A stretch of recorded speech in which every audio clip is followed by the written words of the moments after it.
نبی کریم صلی اللہ تعالی علیہ وسلم نے فرمایا ہجرت کرنی ہے تیار رہنا. جناب عائشہ صدیقہ کہتی ہیں جس دن کا میرے نبی نے کہہ دیا میں نے اپنے والد کو سوتے نہیں دیکھا. دن کے وقت تھوڑی آنکھ لگا لیتے لیکن ساری رات دروازے پہ کھڑے رہتے ساری رات. یہ ذوق ہے، یہ شوق.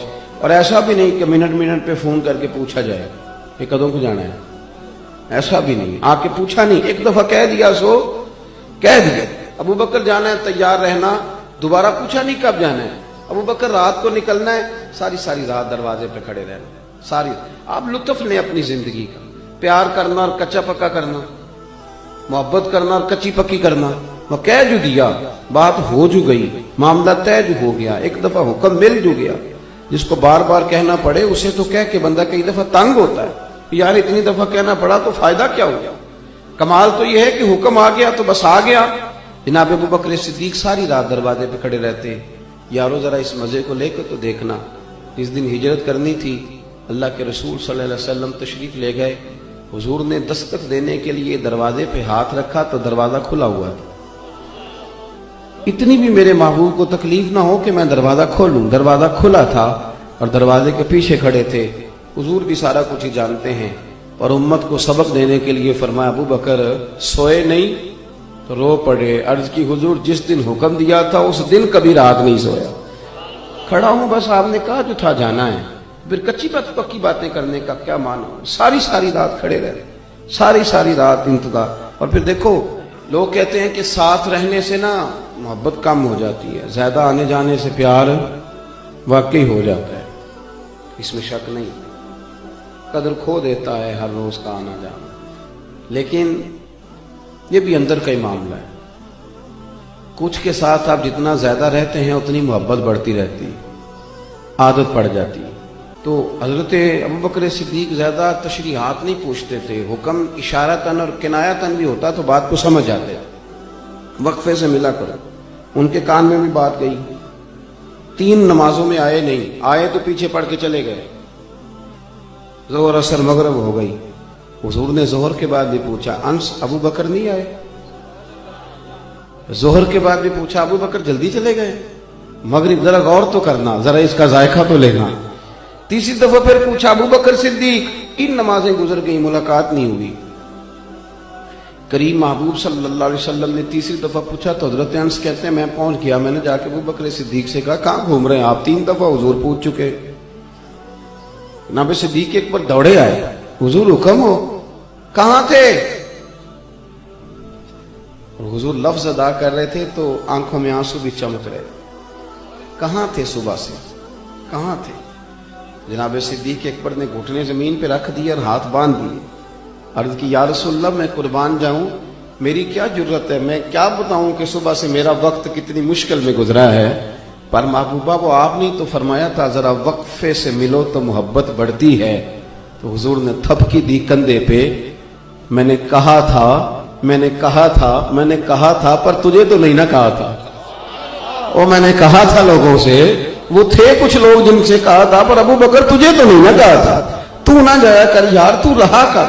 تو رہتا ہے تو طبیعت لگی رہتی ہے، تو رہتا ہے تو بات بنی رہتی ہے. تیرا یہاں رہنا قرار دیتا ہے بعض اوقات. یار اس طرح کا وفادار آدمی، اس طرح کا رنگ، اس طرح کا مزاج. حضور فرمائے تو نہ جایا کر، تو رہا کر. میرے نبی کریم سید عالم نے سیدھا ہاتھ پکڑا ہوا ہے جناب ابو بکر صدیق کا اور دوسرے ہاتھ میں پکڑا ہوا ہے سیدنا فاروق اعظم کا ہاتھ.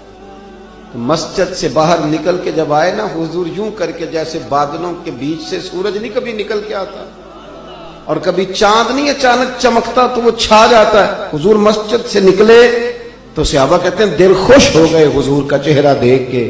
اور جب ہم خوش ہو رہے تھے نا تو حضور نے فرمایا میری اور ان کی رفاقت کو یہاں تک نہ سمجھنا. یہ جامع ترمذی میں موجود ہے. فرمایا یہاں تک نہ سمجھنا، فرمایا یہ جس طرح میں نے آج ان کا ہاتھ پکڑا ہے اور میں نکلا ہوں نا، جب میں قبر سے نکلوں گا پھر بھی میرا یہی طریقہ ہوگا. حضور صلی اللہ علیہ وسلم کے پاس ایک مہمان آ گئے رات کے وقت میں. جب وہ آئے تو حضور نے پوچھا کھانا کھانا ہے؟ تم نے کہا کھانا ہے. جھوٹ اور بھوک کو جمع کرنا منع ہے. کہا جی کھانا ہے. تو حضور صلی اللہ علیہ وسلم نے فرمایا ازواج مطہرات کے گھروں میں پتہ کرو کچھ ہے. حضرت ام سلمہ کے گھر میں پتہ کیا تو کہا یا رسول اللہ 4 دن سے روٹی نہیں پکی۔ حضرت زینب سے پوچھا تو کہا حضور کئی دن سے چولہا ہی نہیں جلایا۔ حضرت عائشہ صدیقہ، حضرت میمونہ، حضرت سودا، تمام گھروں سے بظاہر یہ 2 جہاں کے شاہ ہیں، پر باز کچھ رکھتے نہیں، 2 جہاں کی نعمتیں ہیں ان کے خالی ہاتھ میں، ہر چیز ہے پر فقر اختیاری ہے، کوئی شے نہ ملی۔ نبی پاک صلی اللہ علیہ وسلم نے مسجد میں اعلان کیا، فرمایا کون ہے جو میرے مہمان کو روٹی کھلائے؟ ان لفظوں کا حسن کوئی حسن والا ہی سمجھ سکتا ہے۔ فرمایا کون ہے جو میرے مہمان کو کھانا کھلائے؟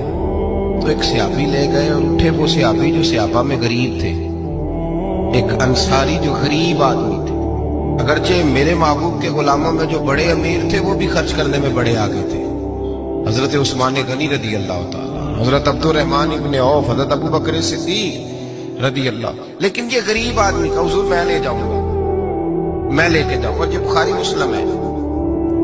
حضور نے فرمایا لے جاؤ، وہ اب صحابی گھر لے گئے اور بیوی سے مشورہ کیا، بات پہ غور کرنا، ہر چیز کی بھوک دیکھی جا سکتی ہے، بچوں کی نہیں دیکھی جا سکتی۔ اور ساری حضور کے مہمان کو گھر لے گئے، جا کے بیوی سے مشورہ کیا، کہا بھلی مانس گھر میں کچھ ہے؟ تو اس نے کہا تھوڑا سا بچوں کے لیے کھانا رکھا ہے، بچوں کے لیے۔ بچے تو بزدل کر دیتے ہیں، بچے تو آدمی کو بزدل کر دیتے ہیں، بچے تو مار دیتے ہیں، کلیجہ پھٹ جاتا ہے بچہ بھوکا ہو، نیند نہیں آتی۔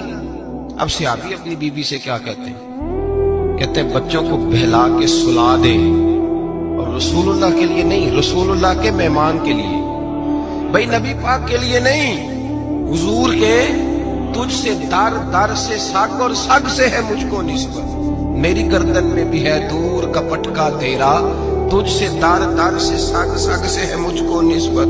لمبی بات ہے، بچوں کو سلا دو۔ بی بی نے بچوں کو سلا دیا تو میاں بیوی کا مشورہ ہوا کہ مہمان کے ساتھ بیٹھ کے روٹی کھانا بھی سنت ہے، تو اب مہمان کے ساتھ بیٹھ کے کھانا بھی ہے، تو کھانا ہے 1-2 آدمی کا۔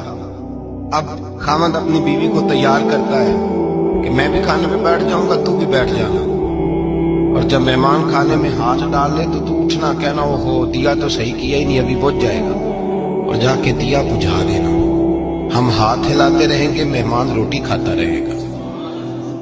اور یار اس درد کو، اس کیف کو سمجھو، گھر میں بچے بھی بھوکے، بچوں کی ماں بھی بھوکی، بچوں کا باپ بھی بھوکا، دسترخوان پہ روٹی لگ گئی، روٹیاں چون ڈالی، بی بی اٹھی کہنے لگی او ہو چراغ تو صحیح کیا ہی نہیں، یہ تو بجھ جائے گا۔ حوصلے مند بی بی جس نے بچے بھوکے سلا دیے، وہ بھوکے سوئے ہوئے بچوں کی بھوکی اماں اٹھی اور اپنے خامند کی تابے داری میں اٹھی، میں گڈی تے ہاتھ ڈور سجن دے، وہ جنج رکھے کونج رہنا ہے، اٹھی اور اس نے نہ دیا ٹھیک کرنے کے بہانے بجھا دیا۔ مہمان روٹی کھاتا رہا اور رسول اللہ کے نوکر قربانی دیتے رہے، وہ روٹی کھا کے سیر ہو کے بستر بچھایا تو سو گیا۔ یہ میاں بیوی ساری رات بچوں کی طرف دیکھتے رہے اور غور کرتے رہے اور راضی رہے کہ ہم نے حضور کا فریضہ نبھایا ہے۔ قربان جاؤں محبوب پہ، بے خبر ہو جو غلاموں سے، وہ آقا کیا ہے۔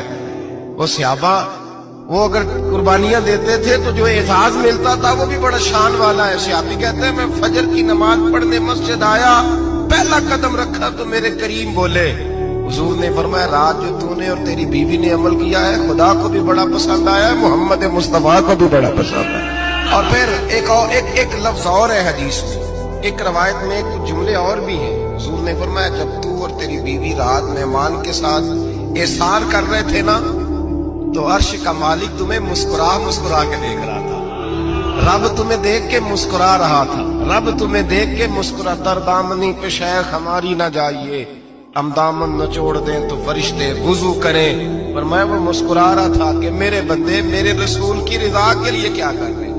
حضور نے فرمایا غلاموں پتہ ہے سب سے افضل صدقہ کون سا ہے؟ ایک صحابی کہنے لگے حضور یتیم کو دینا، فرمایا نہیں۔ سب سے افضل صدقہ کون سا ہے یا رسول اللہ؟ مسکین کو دینا، فرمایا نہیں۔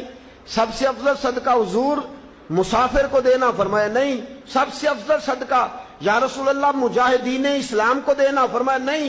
حضور پھر رسول پاک نے فرمایا تیرا رشتہ دار ہو اور غریب ہو، حقدار ہو، اور اگلے لفظ بڑے عجیب ہیں، تیرا رشتہ دار ہو، غریب ہو اور تجھ سے ناراض ہو، فرمایا کسی بھی طریقے اس کے گھر صدقہ پہنچا دے، سب سے افضل صدقہ کرنے کا ثواب لکھا جائے گا۔ محبوب پاک سید عالم صلی اللہ تعالی علیہ وسلم نے فرمایا لا يدخل الجنت قاطع، فرمایا جو رشتے توڑنے والا ہے جنت میں نہیں جائے گا، جو رشتے توڑنے والا ہے وہ جنت میں نہیں جائے گا۔ الذین ینقضون عہد اللہ من بعد میثاقہ ویقطعون ما امر اللہ بہ ان یوصل ویفسدون فی الارض، فرمایا جو رشتے توڑے گا وہ تو زمین میں فساد برپا کر دے گا، وہ زمین میں اولئک هم الخاسرون، یہ وہ لوگ ہیں دنیا میں بھی نقصان